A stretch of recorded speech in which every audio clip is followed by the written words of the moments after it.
Do you have an inner child that has been locked up within? Today's topic on bite-sized creativity, I wanted to kind of just have a little discussion about rescuing the inner child and how can I reach them?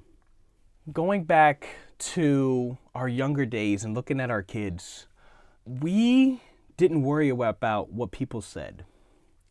We didn't worry about, being different. We had fun and we had this crazy wild imagination. Each one of us has like a different flavor of it. Some people are a little bit more outgoing, a little bit more wild. Some are a little bit shyer, a little bit quieter. But we all had these different things that we liked. And when we would color and draw pictures as kids, we didn't worry about what they looked like. We had fun just coloring and scribbling. And then after we were done and we decided we wanted to play something else, we just got up and left. We didn't stand there agonizing over, I'm not sure if this unicorn looks right, or I'm not sure if this is good enough. We enjoyed the process while we were in it, and then we moved on. However, as we start growing up, we start going through school, all of these things start to change. Our expectations, our responsibilities start to weigh in, and the world around us starts telling us that there is a certain way of doing things and that our creativity isn't as important. Even though if you were to look at true studies of creativity, of sketch notes, of the brainstorming that goes into some of the biggest brands, creativity is one of the most powerful things. However, it's shut down in the system that we go through as we grow up. And so what ends up happening is that special part of us, that special, unique, creative inner child gets locked away. And we keep pushing them farther down, whether it's a deep hole that we keep within, or it's a jail or a cage that's within, that we keep putting up these bars, holding it back, to where as adults, even if we could have creative ideas, sometimes we've been shut down so many times that that inner child doesn't even have the energy to stand up. While I was thinking about this, and how is it that you can break free of some of these chains to reconnect with your inner child, your inner soul, and how is it that even the ones that have been out of touch for so long, how can they reconnect with that part of themselves? And the biggest thing for me is, what if you just had fun doing something simple? The biggest key is definitely going to be to not worry about the outcome. Stop focusing on creating the perfect masterpiece, the perfect picture. And then after that, what if you just started something simple that you remember you liked doing as a kid? Whether it is a simple exercise of coloring in a picture in a coloring book, taking some crayons or some color pencils, and just coloring a little picture.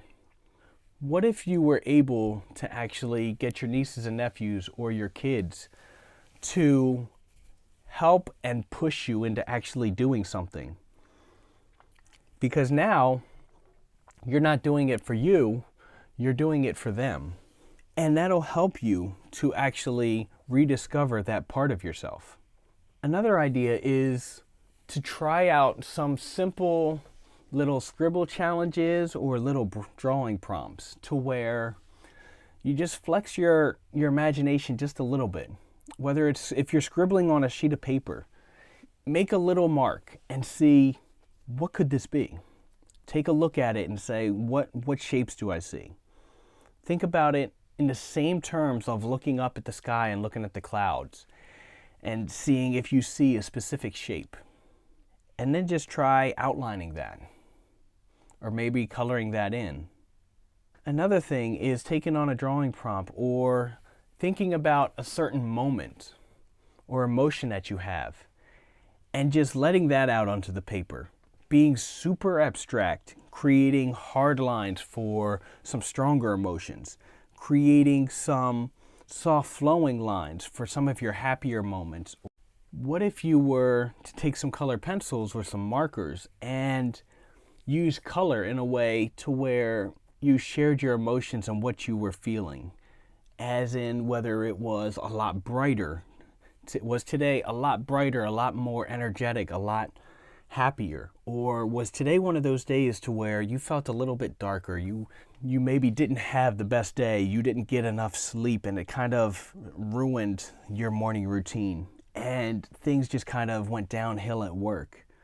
What if you were able to actually just use color and just scribble some dark lines on a sheet of paper and just kind of letting it out and seeing what those shapes come up with? Even if it doesn't come up with anything, what if you were to create some abstract artworks that just helped you to release those emotions? Put them onto the page so that you can close the book and have that special release.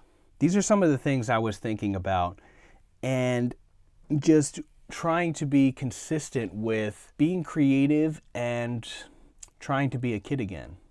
So I hope these videos have been enjoyable. Thank you guys for listening. Now I want you guys to go out there, use that imagination, flex those creative muscles, and every time that you flex these muscles, they're going to keep getting stronger and stronger. And I promise that in the future, doing these consistently, even little scribbles, it's going to be so much easier every single day if you keep putting in the time. Even if you only have 5 or 10 minutes to scribble a little note or to color in part of a coloring page. If it's something that you find joy in, it's definitely going to be worth it. So have an awesome day, guys. Thank you for listening.